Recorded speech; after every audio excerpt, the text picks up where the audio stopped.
Alright, Becky and Luke here, and today what I want to do is make a video that will hopefully help out those of you out there who are actually thinking about selling arcade-related hardware on eBay, or for those of you who are going to buy arcade-related hardware out there. Hopefully this video will do a little bit of both. It'll help out not only the sellers, but it'll help out the buyers as well, give you a little bit of peace of mind.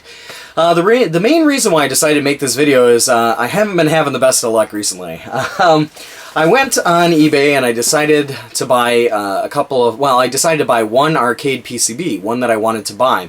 Now, the title of it for this is not really important, but the idea behind it is, I looked on eBay and I found that there was one seller who was selling this particular arcade board. So I thought to myself, okay, you know, that looks really good, and the shipping price seemed reasonable, so I thought, okay, I'm going to go for it. So I went and I bought it. And when it arrived to me, I was just in shock. I was just in complete and utter shock that the package had arrived the way that it did. Now, when when the package arrived, it arrived in this box here, and this is a U.S. Post box. But you may notice one thing. Yeah, this is the exact same way that the board arrived, and you can see it has fragile stickers all over it, or fragile stamps. And if I show you guys here, let's see, if I show you the front, you guys can probably see the status there. It says Stat 37 crushed. Now, this box here was a really flimsy box. I mean, to begin with, this is not a heavy-duty box. This is not something that you would normally put an arcade PCB in, just because you wouldn't want it to, you know, arrive like this. It's you know, pancaked, basically. And that's the way the board arrived. The board was, you know, basically snapped in half. And the padding that the seller used, there was a huge issue, you know, with the seller. The seller wanted to really fight me and say that he had done a really good job with the padding. But the padding was this. Newspaper. That's it. He used just regular newspaper. He used, I believe, one piece of, what was it? One piece of bubble wrap, but the rest of it was just wadded up newspaper, just like this. And this exact same stuff. So when it came to me, of course this is going to come, you know, damaged. It's going to come broken. Now with arcade PCBs, for those of you out there who do collect, or those of you who do buy arcade PCBs, you'll know that they aren't cheap. They will generally run you anywhere from $100 on up, especially if you start going for the more high-end ones. You're looking at least $300, $400. Now, that's not the kind of money that you just want to be throwing away. One other thing to remember is that if you do receive a package like this, and, you know, the seller does decide to give you a refund, most of the time the seller says that they will not give you back the shipping charges. So what that means for you is, when you buy something like this, you pay to have the thing shipped to you, you pay to have it damaged, you pay for the waiting time, and you pay to have it shipped back, and what the seller does is reimburses you for only the price that you paid for the board, so you wind up in the negative. And you wind up getting something that's damaged like this. So for sellers out there, what this does for you is this really hurts business, because not only is the buyer going to be upset, it also means that you have to refund the money. And although you don't have to maybe refund the shipping price, you know, you do get the item back. It's just a huge hassle for everyone. So that was the first one that I received. Then after, you know, contacting the eBay and going through all the hoops and whatnot, I found another seller who was selling a different, a different seller, but was selling the same board. So I thought, okay, it's in a different city, it's in a different state, it can't be that bad. Well, it was. So to kind of level it up a little bit, there was some good points to it. The first thing here was there was a little bit of this cushioning, this padding. You can see that half of it here is popped, and there's a strip of it. Okay, this is the padding that was in there. It was just laying in here, just kind of like this in the box. And on top of that, it had more newspaper, more wadded up newspaper. That was it. And on top of the PCB, so they had put this, thinking that this would somehow be enough cushioning for the PCB itself. So that, wrapped with just a little bit of some bubble wrap, gave me Dun dun dun! Are you guys ready? This box. So as you can see here, this is a shoebox, but you know, it's still crushed along here, along the side. The box is curved. You know, it's not straight. One end is straight, but the other end is just completely crushed. And yeah, the box itself is just in really, really poor condition. Now, when you take a look at this one as well, you can see dun, dun, dun, this one says Stat 37 crushed. Now, the interesting part about this is that both of these were sent by the same shipping company, which I'm not sure, you know, if it's the shipping company or what, but there's definitely an issue between these people and the way that these boxes are coming, because both of these have come, you know, destroyed, basically like that. And the arcade board itself, yeah, once again, it was bent in half and non-working. So, unfortunately, yeah, I had 2 broken ones. So, I had to deal with another seller like that, and it's just been a huge hassle. So, to kind of cut to the point here and help you guys out, when and if you are thinking about sending or selling an arcade PCB, there's some things you need to consider. As an example, this is a broken board. You know, let's say that this was a fully functioning board, a fully working board. This is an arcade STV, Sega STV hardware board. Now, one thing that you'll notice is right off the bat, you can see that there's a curvature to it. If you can imagine this going through shipping and this doing this, you can see that the board does flex, and especially even more on this side. So, when the board flexes like this, it causes a lot of stress here on these top surface-mounted components. With the surface-mounted components being like this, what this means is that they will break loose, they will sometimes pull up the traces on it, and yeah, the board itself will just become useless. You won't be able to do anything with it. To try and make these boards a little bit safer for shipping, there's some things that you can do that don't cost you very much at all. And in fact, you might have these in your house already. First thing I recommend doing is getting some pieces of cardboard. Now, these can be pieces of cardboard that you have taken off an old box. They could be pieces of cardboard that may be left over from supermarket boxes. Could be from maybe moves, like when you've moved to another house or something like that.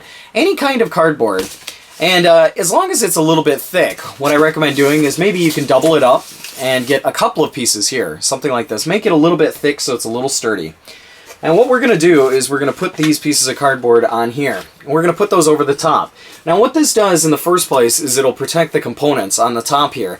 Anything like capacitors, any kind of transistors, anything that sticks out, it's going to be protected a little bit more with the cardboard. The second thing we're going to do is we're going to put a couple of pieces of cardboard on the bottom.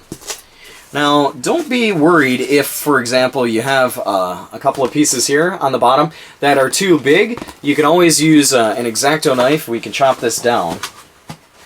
You just use a trusty X-Acto knife. And we will chop this down here. It doesn't have to be the prettiest thing in the world, but you can see now it's basically a sandwich. You can see on both sides here there is some padding, and what this will do is it'll keep the board straight by having both of these on here. Also, like I said before, it's going to protect the inside components. It'll also protect the pins on the bottom. With some of these boards, especially with midway boards, one thing that they're very notorious for is the pins on the bottom. These will bend, and if they do bend, they sometimes touch each other, or they'll touch together. When you go to plug the board in, you realize, oh, it doesn't work, you know, and it's just because of a couple of pins on the bottom. So once you get your board sandwiched like this, what you're going to do is go into your kitchen and get some regular wrapping paper. Now, what maybe some people would like to do is maybe wrap this in some kind of bubble wrap. There are different kinds of bubble wrap. There's some anti-static bubble wrap that you could use, but if you want to wrap it afterwards, you can do that. What we're going to do with this is this saran wrap. We are going to wrap our PCB. And we're going to try and wrap it as tightly as possible here because we don't want this thing coming undone. We just want this to hold, and we want the PCB to stay in one constant shape here. What's nice about saran wrap is it'll stick to each other, or it'll stick to itself. So we've got one side there, and we'll go over the other side. Now there are some places maybe where you can get similar material. It might not be exactly saran wrap, but it will do the job. some kind of wrapping material, where they do this at some stores or regular department stores when they have shipping goods come in to keep everything together.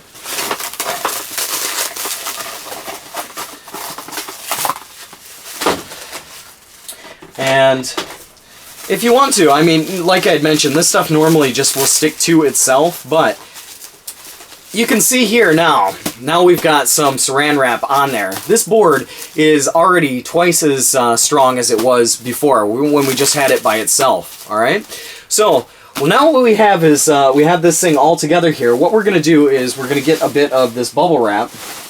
And what you want to do is have enough to where you can wrap this thing, maybe even wrap it twice, but you want to definitely have enough to where you can wrap it over the board, the entire board, and you don't want anything kind of sticking out. You don't want to have any part exposed. You want to definitely make sure that you have enough for the board to where it's all protected. Now normally with bubble wrap, you'll see on the inside here the bubbles will actually stick outward, and then on the outside it's flat. What you really want to do is keep the bubbles on the inside. The bubble wrap is there to protect the board itself. It's not to protect the outside. So if you have it facing outwards, it's kind of pointless. But if you have it facing inwards, it will save you a lot of hassle here. So as you can see, for this first part here, we have it wrapped once. And you want to make sure that you have it tightly wrapped here. And you can see we almost have it wrapped twice there. Now that's pretty good for right now. You can get any kind of tape. They sell packaging tape. There's different kinds of like clear tape. You can get you know, just regular brown packaging tape. It doesn't matter what it is, as long as it will hold the bubble wrap in place. So what you want to do is you want to tape this thing up here, and you want to make sure that you don't have any free space on this. You don't want this thing to move around on the inside, so you want to make sure that it's a really nice, tight, snug fit. And that will also ensure that the board is safe. At the ends here. This may seem like for some people they may think, wow, that's a lot of extra work to go through, or that's a lot of hassle. When you think about it, if you think about it from the seller's side, you can almost guarantee that by doing something like this, you're protecting yourself against any kind of claims that will happen that might destroy, for example, your perfect rating. If you have a perfect rating on eBay or wherever you're selling stuff, Amazon, this will help to protect that. Not only that, but when the buyer receives it, the buyer is going to be very happy knowing that the product that they got is the way, you know, that it was described, in working condition, in very tip-top shape.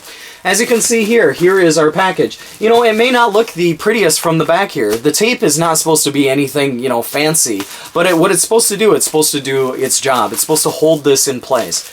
Now, personally, this is a very strong package right now. Now, that board is at least twice or, you know, 3 times as strong as what it was before we did this.